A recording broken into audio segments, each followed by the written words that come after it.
देखिए लास्ट हमने एक टॉपिक डिस्कस किया था Coulomb's law in vector form, और उसको डिस्कस करने के बाद में एक न्यूमेरिकल को हम लोग देख रहे थे जिसमें हमने ये कैलकुलेट किया था कि एक प्रोटॉन और इलेक्ट्रॉन के बीच में कितना इलेक्ट्रोस्टैटिक फोर्स काम करता है और प्रोटॉन और इलेक्ट्रॉन के बीच में कितना ग्रेविटेशनल फोर्स काम करता है। जिसकी बात कर रहे थे हाइड्रोजन एटम की। तो हाइड्रोजन एटम में एक प्रोटॉन एक इलेक्ट्रॉन के बीच में ग्रेविटेशनल फोर्स भी काम करेगा और इलेक्ट्रोस्टैटिक फोर्स भी काम करेगा, और दोनों फोर्सेस को हमने कैलकुलेट किया था, फिर दोनों का कंपैरिजन भी किया। तो कंपैरिजन में ये सामने आया था कि जो इलेक्ट्रोस्टैटिक फोर्स है वो 10⁻39 टाइम्स स्ट्रॉन्ग होगा किससे, ग्रेविटेशनल फोर्स से। ओके, अब इसी से रिलेटेड हम लोग कुछ न्यूमेरिकल्स देखते हैं। कूलॉम्स लॉ से रिलेटेड कुछ न्यूमेरिकल्स हैं, वेक्टर फॉर्म से रिलेटेड कुछ न्यूमेरिकल्स हैं। फिर हमें इसके बाद टॉपिक स्टडी करना पड़ेगा superposition of superposition principle for multiple charges. Multiple charges जब किसी सिस्टम में होंगे तब हम उस पर सुपरपोजिशन प्रिंसिपल लगाएंगे और नेट फोर्स कैसे कैलकुलेट किया जाएगा किसी भी चार्ज पर वो बताएंगे। उसके बाद में फिर हम उसके न्यूमेरिकल्स को देख सकते हैं जिसमें इक्विलिब्रियम के न्यूमेरिकल्स आएंगे और नेट फोर्स निकालने के न्यूमेरिकल्स आएंगे। तो अभी तो हम लोग कूलॉम्स लॉ से रिलेटेड जो जनरल न्यूमेरिकल्स हैं उनको डिस्कस कर रहे हैं। तो देखिए next question, two positive ions of same charge, two positive ions of same charge repel each other with a force of 3.7 into 10 to the power minus 9 Newton। तो आपको बताया जा रहा है कि दो पॉजिटिव आयंस है और दोनों पर सेम चार्ज है और दोनों एक दूसरे को रिपेल कर रहे हैं कितने फोर्स से, 3.7 into 10 to the power minus 9 Newton, और उनके बीच की डिस्टेंस रखिए 5 एंगस्ट्रॉम। तो आपको बताना है कि दोनों आयंस के अंदर कितने इलेक्ट्रॉन्स की डेफिशिएंसी है, तभी तो वो पॉजिटिव आयन है। अगर उनमें इलेक्ट्रॉन्स की डेफिशिएंसी है तभी तो वो क्या है, पॉजिटिव आयंस है। तो इलेक्ट्रॉन की डेफिशिएंसी तो हम तब बता पाएंगे ना जब हमें ये पता होगा कि वो जो आयंस है उन पर कितना पॉजिटिव चार्ज है। तो अल्टीमेटली आपको इसमें ये कैलकुलेट करना है कि आयंस पर कितना पॉजिटिव चार्ज है। तो उसको कैलकुलेट करने के लिए हम लोग कूलॉम्स लॉ को अप्लाई करेंगे, लेकिन उससे पहले क्वेश्चन में जो गिवन क्वांटिटी है उनको लिख लेते हैं। एक तो आपको इलेक्ट्रोस्टैटिक फोर्स बता रखा है दोनों पॉजिटिव चार्जेस के बीच में, this is 3.7 into 10 to the power minus 9 Newton. इसके बाद में आपको डिस्टेंस बता रखी है दोनों चार्जेस के बीच की, दिस इज 5 एंगस्ट्रॉम। तो एंगस्ट्रॉम में तो पुट नहीं करेंगे वैल्यू, मीटर में करनी पड़ेगी, एस का यूनिट में सॉल्व करेंगे। तो this will be 5 into 10 to the power minus 10 metre, ये डिस्टेंस आ गई। उसके बाद में हम ये मान लेते हैं let charge on each ion is small q. तो कूलॉम्स लॉ को अप्लाई करते हैं। कूलॉम्स लॉ को अप्लाई करेंगे, F is equal to K Q1 Q2, दोनों चार्ज सेम है, डिवाइड बाय R स्क्वायर। सारी वैल्यूज पुट कर देते हैं। फोर्स की वैल्यू क्या गिवन है, 3.7 into 10 to the power minus 9। K की वैल्यू है 9 into 10 to the power 9। Q into Q, this will be Q square divide by distance square, distance है 5 into 10 to the power minus 10। तो this will be 5 into 10 to the power minus 10, और इसका क्या कर देंगे, इसका square कर देंगे। अब हम लोग क्या करते हैं, क्यू स्क्वायर को यहाँ छोड़ देते हैं, बाकी सब क्वांटिटीज को दूसरी तरफ लेकर के आते हैं। तो ये 5 into 10 to the power minus 10 का होल स्क्वायर ये इधर अपस्टेयर्स में आएगा तो मल्टीप्लाई में आ जाएगा। So the next statement will be q square is equal to 3.7 into 10 to the power 9। Square कर देते हैं इसका 5 square, this will be 25, 10 to the power minus 10, और इसका स्क्वायर करेंगे, this will be 10 to the power minus 20 and divide by ये 9 into 10 to the power 9 multiply में इधर आएगा तो डिवाइड में आ जाएगा, 9 into 10 to the power 9। और ये क्यू स्क्वायर की वैल्यू है, हमें तो क्यू की वैल्यू निकालनी होगी ना। तो इसको सिंप्लीफाई करते हैं। सिंप्लीफाई करने के लिए q square is equal to, numbers को एक साथ लिख लेते हैं, 3.7 into 25 डिवाइड बाय 9। देखिए 10 to the power प्लस 9 है, अब स्टेयर्स में जाएगा तो माइनस 9 लिखा जाएगा। तो यहाँ पर कितनी पावर्स दे रखी है, -20 -9, और ये अब स्टेयर्स में लिखेंगे, so this is also -9 and it will be -38। तो ये आ जाएगा -38, this will be 10 to the power -38। अब क्या करेंगे, दोनों तरफ स्क्वायर रूट कर देंगे। स्क्वायर रूट करोगे तो नेक्स्ट स्टेटमेंट आएगी, under root 3.7 into 25 divide by 9 into 10 to the power -38। Okay, अब क्या करते हैं, इनको रूट से बाहर निकालते हैं नंबर्स को। 25 3.7 का रूट करेंगे तो डिवाइड मेथड से करना पड़ेगा आपको इस तरह से, ये डिवाइड मेथड अप्लाई करेंगे। दिस विल बी 270 2 इंटू 9 29 इससे करेंगे, दिस विल बी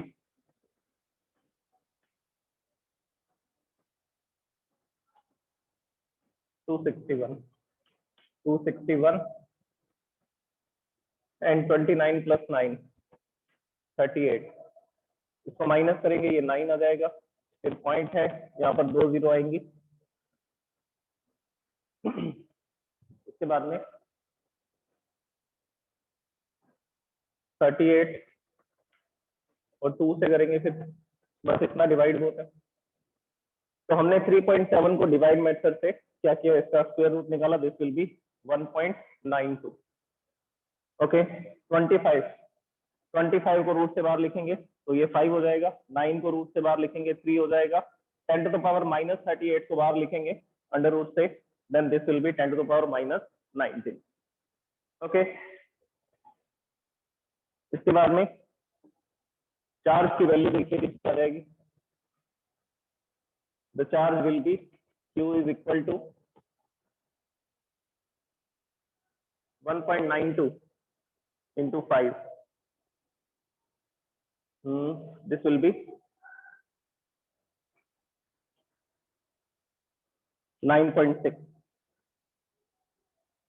1.92 को 5 से मल्टीप्लाई करेंगे 9.6 divide by 3 10 to the power -19 और ये कूलम में आएगा।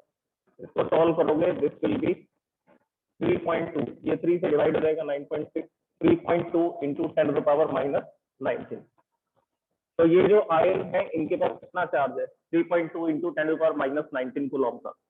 अब हम ये बता सकते हैं कि इनमें कितने इलेक्ट्रॉन्स की डेफिशिएंसी होगी। कितने इलेक्ट्रॉन्स की डेफिशिएंसी होगी उसके लिए हमें क्या करना पड़ेगा, क्वांटाइजेशन का फॉर्मूला लगाना पड़ेगा। तो यहाँ लिखेंगे using Q is equal to any relation. Q की वैल्यू आपको दे रखी है 3.2 into 10 to the power -19, number of electron हमें कैलकुलेट करने हैं, कितने की डेफिशिएंसी है, and E is 1.6 into 10 to the power -19। तो the n is equal to, ये मल्टीप्लाई में इधर आएगा तो डिवाइड में 3.2 into 10 to the power -19 divide by 1.6 into 10 to the power -19। ये कैंसिल हो रहे हैं देखिए एग्जैक्टली, और ये 2 से कैंसिल होगा। तो हर एक आयन के अंदर कितने इलेक्ट्रॉन की डेफिशिएंसी है, 2 इलेक्ट्रॉन। तो दोनों आयन के अंदर कितने इलेक्ट्रॉन्स की डेफिशिएंसी होगी, 2 इलेक्ट्रॉन्स की डेफिशिएंसी होगी। ओके, ये क्वेश्चंस को आप नोट करेंगे अपनी नोटबुक में, इसका स्क्रीनशॉट ले लीजिए।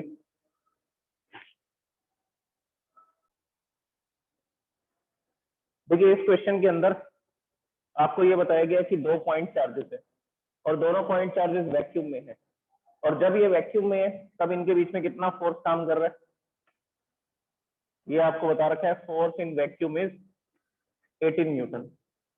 डायग्रामेटिकली समझना है तो डायग्राम से भी समझ सकते हैं। जैसे ये 2 पॉइंट चार्जेस है, इन दोनों के बीच में जितनी भी डिस्टेंस है उसके कारण ये दोनों कुछ फोर्स एक्सपीरियंस कर रहे हैं, और वो कितना फोर्स एक्सपीरियंस कर रहे हैं, 18 न्यूटन का रिपल्शन फोर्स एक्सपीरियंस कर रहे हैं। अब इसके बीच में क्या किया जा रहा है, एक ग्लास स्लैब रखी जा रही है।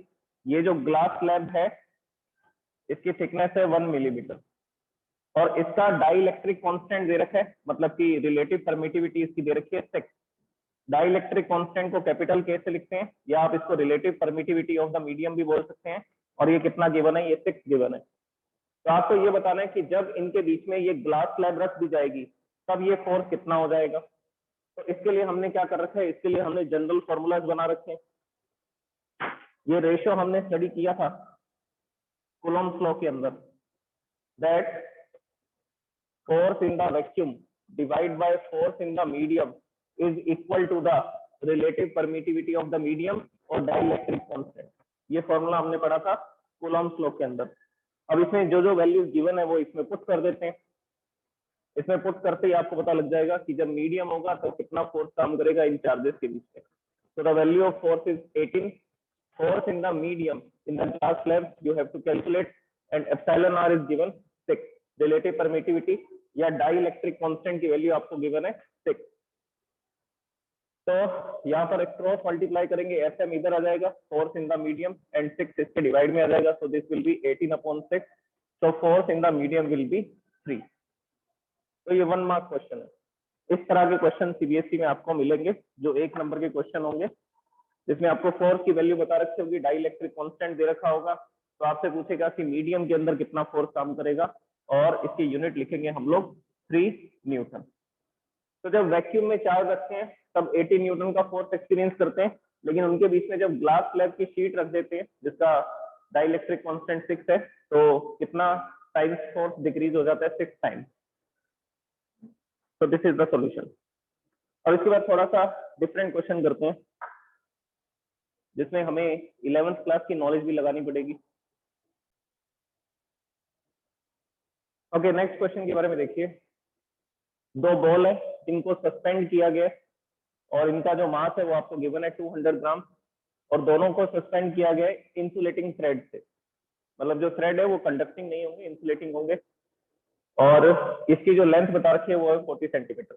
और दोनों बॉल्स जो है इक्वली चार्ज है, दोनों पर सेम चार्ज है, और उस सेम चार्ज के कारण वो एक दूसरे को रिपेल करेंगे, और रिपल्शन के कारण वो दोनों एक दूसरे से 4 सेंटीमीटर की डिस्टेंस पे रहेंगे नॉर्मल स्टेट में, मतलब इक्विलिब्रियम स्टेट में।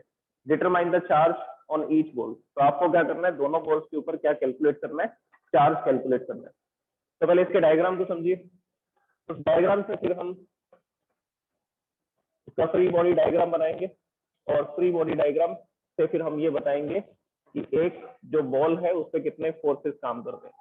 जैसे ये 2 कंडक्टिंग बॉल्स है या नॉन कंडक्टिंग बॉल है, ये गिवन नहीं है, लेकिन दोनों इक्वली चार्ज है। इस पर जितना चार्ज है उतना ही चार्ज इस पे। तो फॉर एग्जांपल इस पर हम लोग मान लेते हैं +Q चार्ज, इस पे भी मान लेते हैं +Q चार्ज, और ये दोनों एक दूसरे को क्या करने वाले हैं, ये दोनों एक दूसरे को रिपेल करने वाले हैं।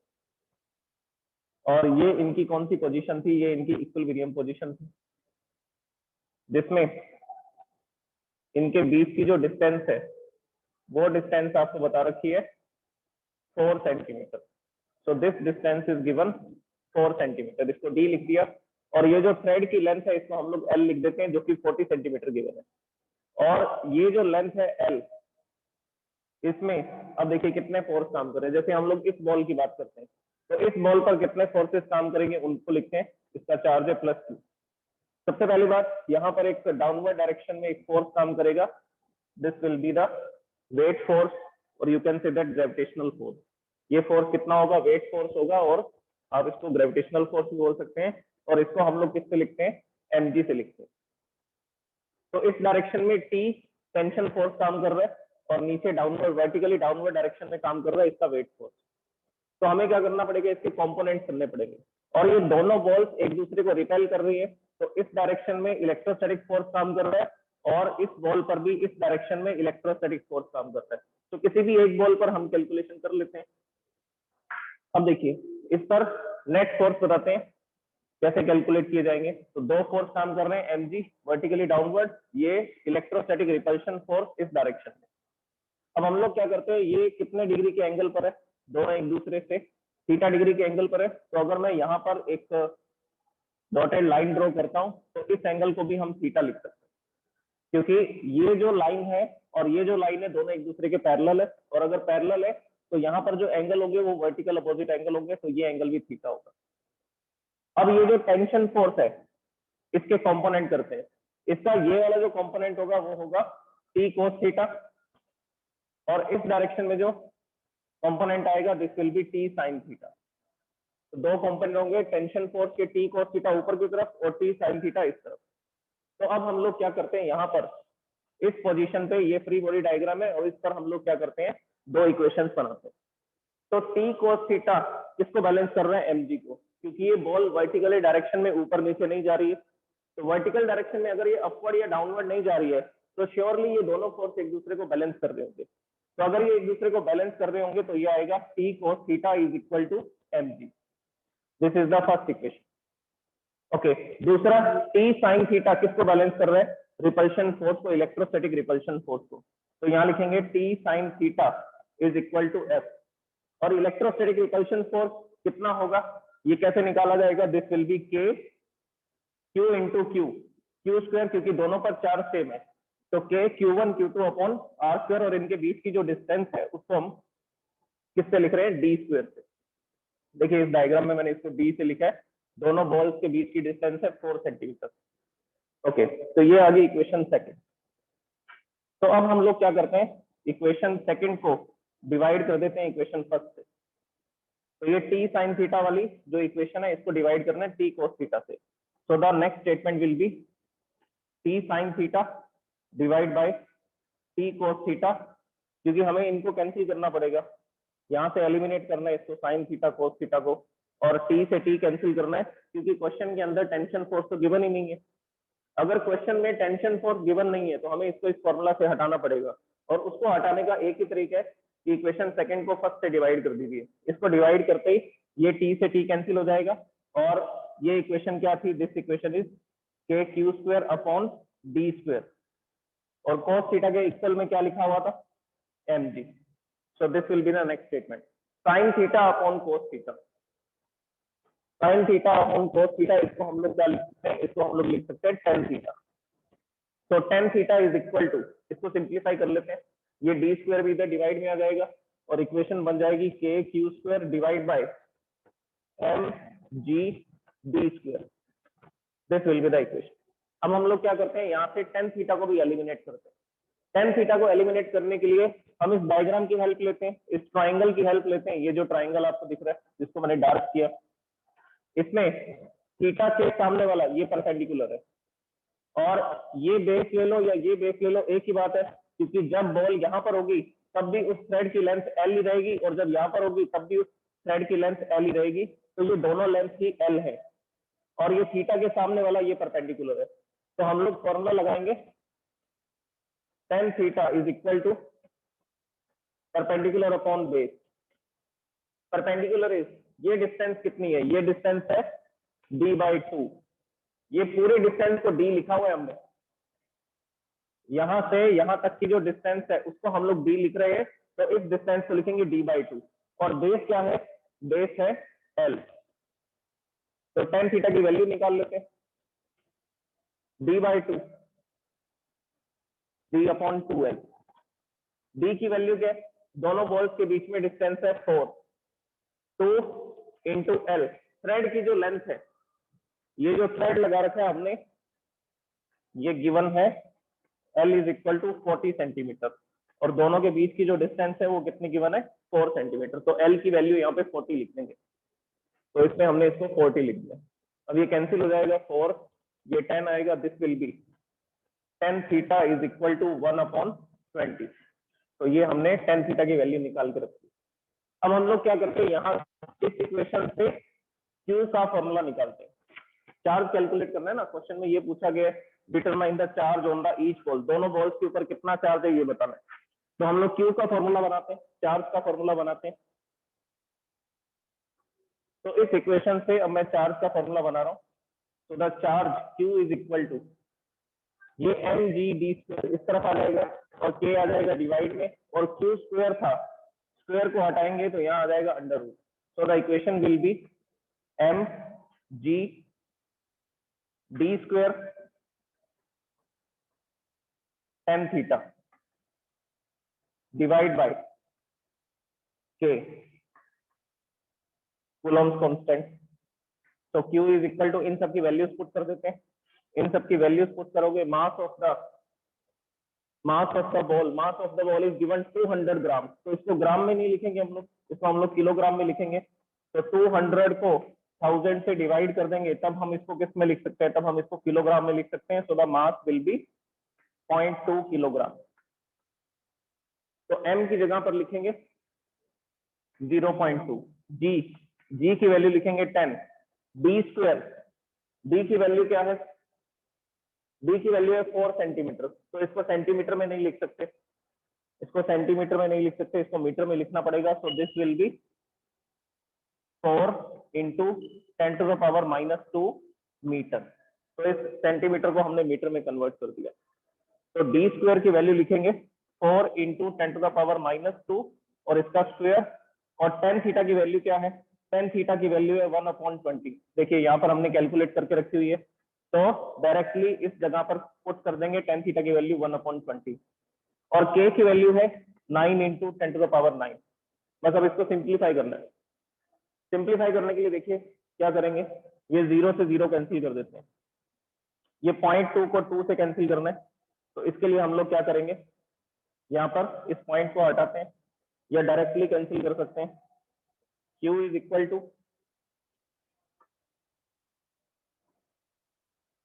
दिस विल बी, इसको इससे कैंसिल करोगे तो यहाँ पर आ जाएगा 10। तो ऊपर क्या रह गया अपस्टेयर्स में, 4 स्क्वायर, ये होल स्क्वायर है इसका, 4 स्क्वायर करेंगे this will B 16। 10⁻⁻2 square 10⁻⁻4 divide by 9 into 10⁻10। ये 10⁻9 था, और 0.2 को जब 2 से कैंसिल किया तो यहाँ पर 10 आ गया। तो 10⁻9 इंटू 10 दिस विल बी 10⁻10। अब इसको सॉल्व करना है आपको। इसको 10⁻10 ऊपर जाएगा तो -10 हो जाएगा, -10 और -4, इसको यहाँ पे लिखता हूँ मैं।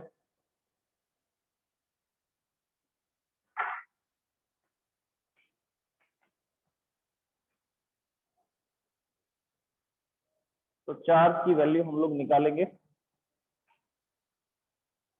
This will B 16/9 into 10⁻⁻14। इनको अंडर रूट से बाहर लिखें, 16 को बाहर लिखेंगे 4 divide by 3, this is 4 3, and 10⁻⁻14 को जब रूट से बाहर लिखेंगे तो 10⁻⁻7 हो जाएगा, और ये कूलॉम में आएगा।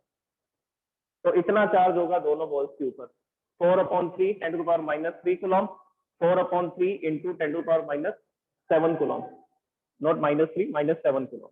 तो ये दोनों चार्ज होंगे इन बॉल्स। इस वजह से ये एक दूसरे को रिपेल करेंगे, और ये इस नॉर्मल स्टेट में इक्विलिब्रियम पोजीशन में रहेंगे, ना ही एक दूसरे के पास आएंगे, ना ही एक दूसरे से दूर जाएंगे, और ना ही वर्टिकली अपवर्ड डाउनवर्ड जाएंगे। तो किसी भी तरह का मोशन नहीं करेंगे ये इस कंडीशन में स्टेशनरी रहेंगे। उसके लिए हमने ये सारी कैलकुलेशन। ओके, अब हैंड रेस कर दो।